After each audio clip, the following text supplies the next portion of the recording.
Histórias do caminho, Gamaliel, o mestre de Saulo de Tarso. O notável Raban.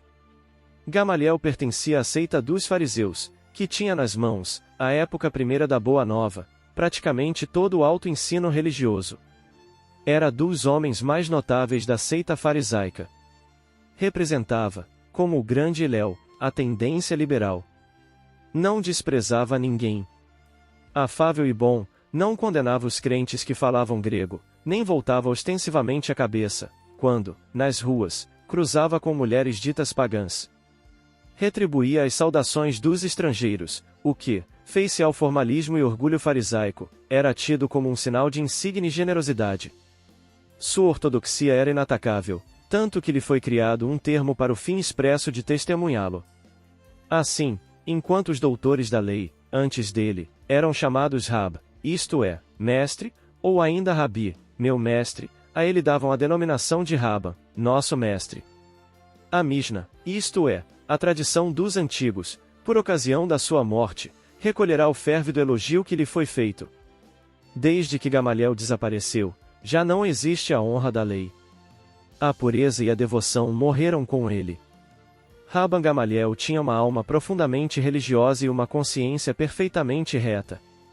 É ele que insiste com Isaque, pai de Saulo, o apóstolo, para deixá-lo vir de uma vez a Jerusalém, com o fim de, a breve tempo, substituí-lo no Sinédrio, pois que pretendia se aposentar.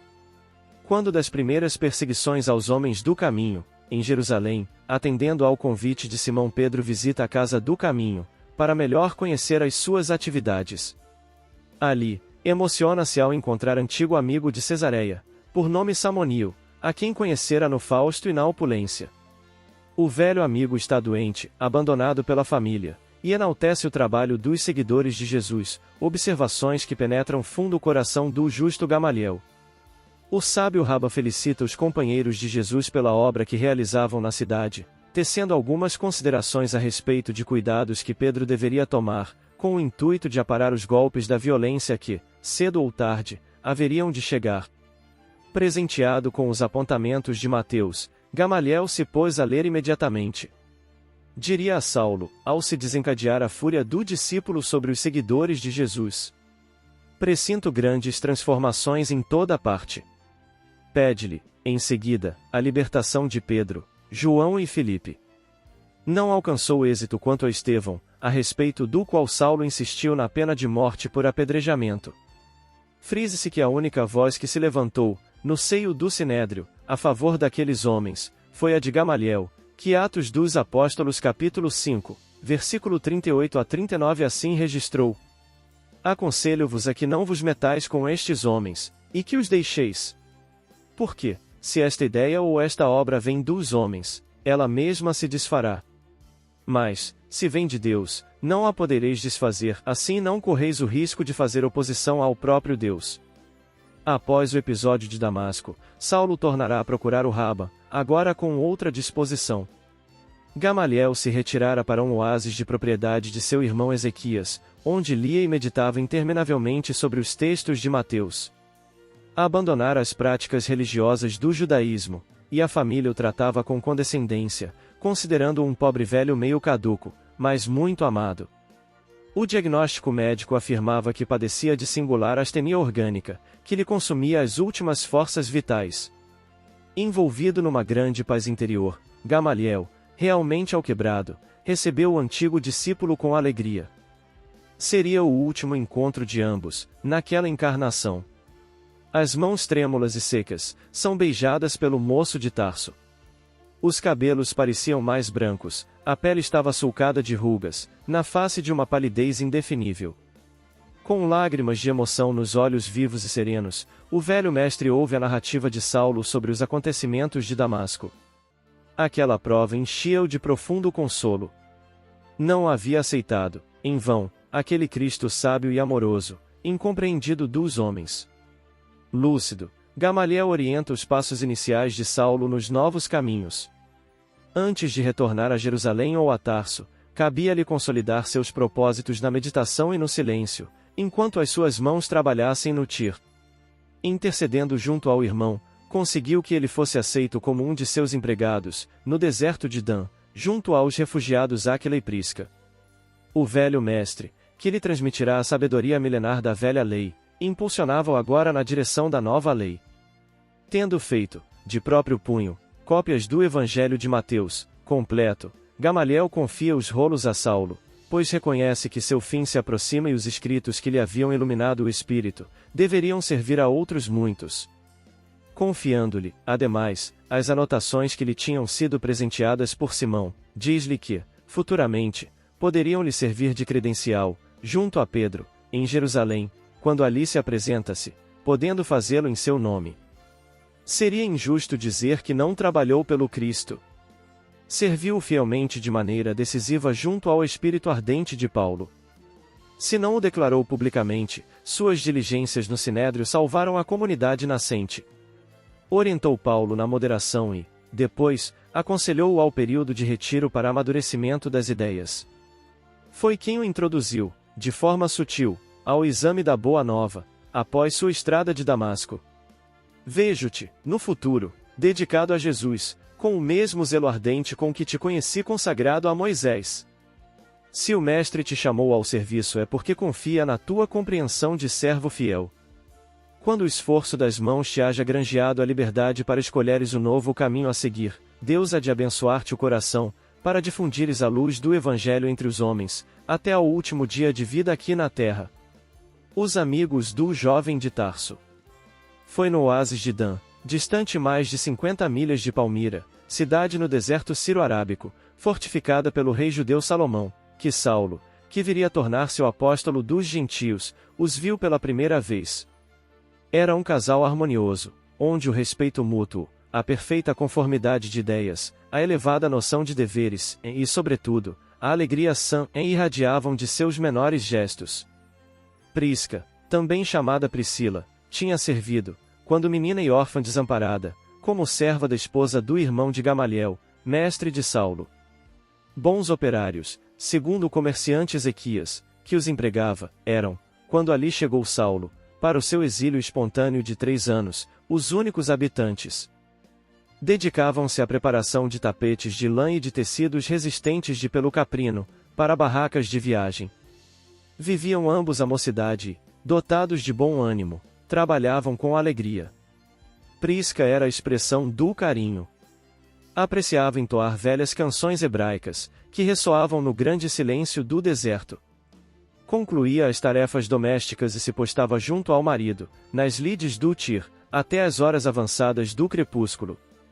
Áquila era extremamente dedicado às responsabilidades que lhe competiam, trabalhando sem descanso, à sombra das árvores acolhedoras.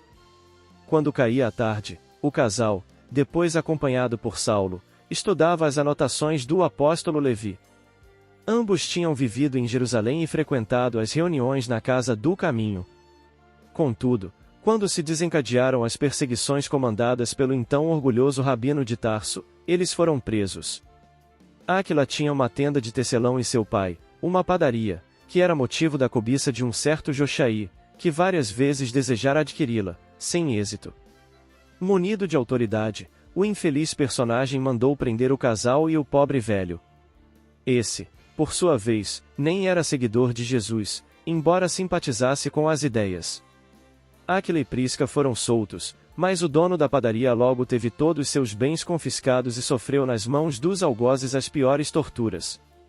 Devolvido à casa do filho, morreu no dia seguinte. Parecia um fantasma ao ser trazido pelos guardas. Ossos quebrados, feridas abertas, o corpo lanhado pelos açoites. Apesar de tudo, o casal não odiava Saulo, pois haviam aprendido com Pedro a perdoar e a abençoar o perseguidor. Quando, passados meses, Saulo se identifica como o perseguidor Saulo de Tarso, recebe o abraço fraterno de Áquila e as melhores considerações de Prisca. Ele já lhes havia conquistado os corações, pela humildade e longos diálogos em torno da Boa Nova. Ante as revelações do extraordinário encontro de Saulo com Jesus, às portas de Damasco, decidiram que deveriam sair do deserto para proclamar os favores de Jesus pelo mundo inteiro. Além do Evangelho, tinham agora também as notas da visão de Jesus ressuscitado para ilustrar a sua palavra. Seu sonho maior era ir a Roma e anunciar o Cristo aos irmãos da antiga lei. Foi assim que deixaram o oásis, ao ensejo da passagem de uma grande caravana que os conduziu a Palmira, onde foram inicialmente acolhidos com desvelado carinho, pela família de Gamaliel.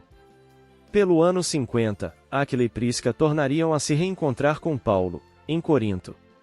Áquila e a companheira falaram longamente dos serviços evangélicos, aos quais haviam sido chamados pela misericórdia de Jesus. Conforme seu plano, haviam estado em Roma, por algum tempo, fazendo as primeiras pregações do Evangelho.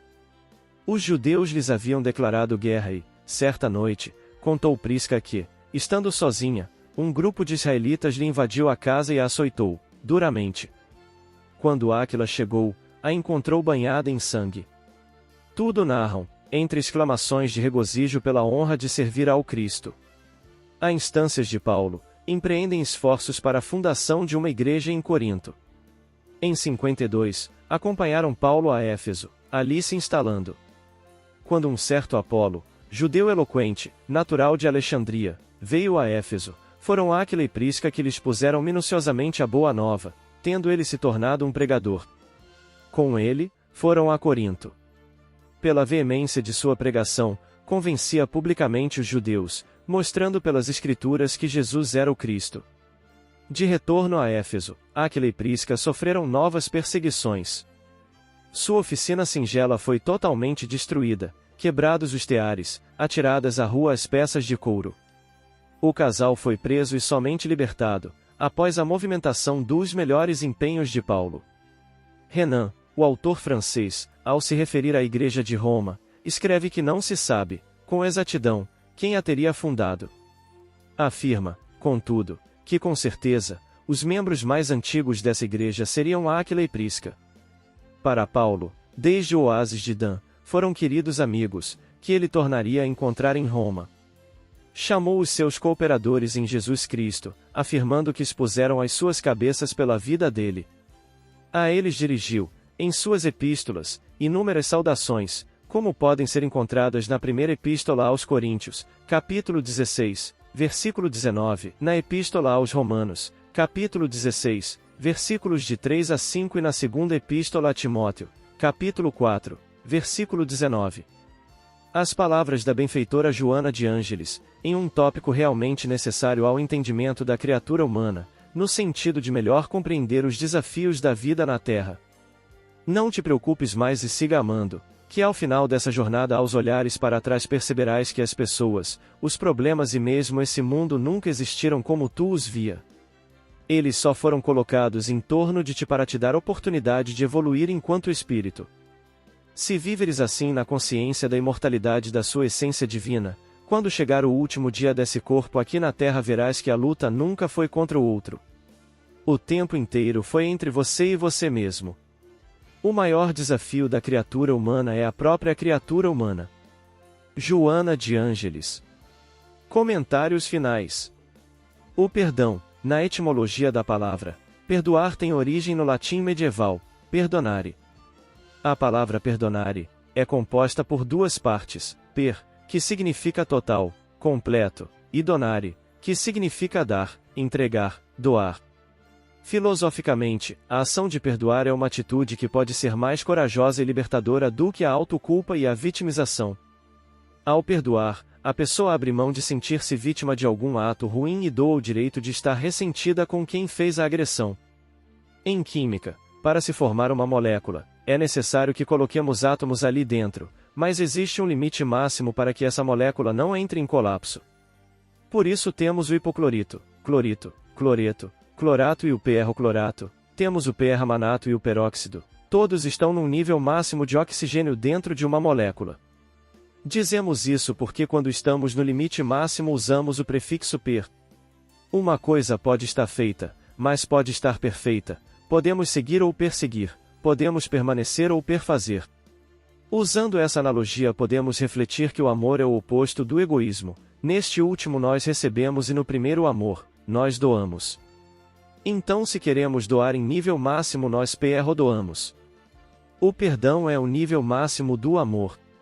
O Divino Mestre nos recomendou perdoar indefinidamente, para nos libertarmos do sofrimento. O perdão é para quem o oferece, não para quem o recebe. Por isso ser libertador perdoar.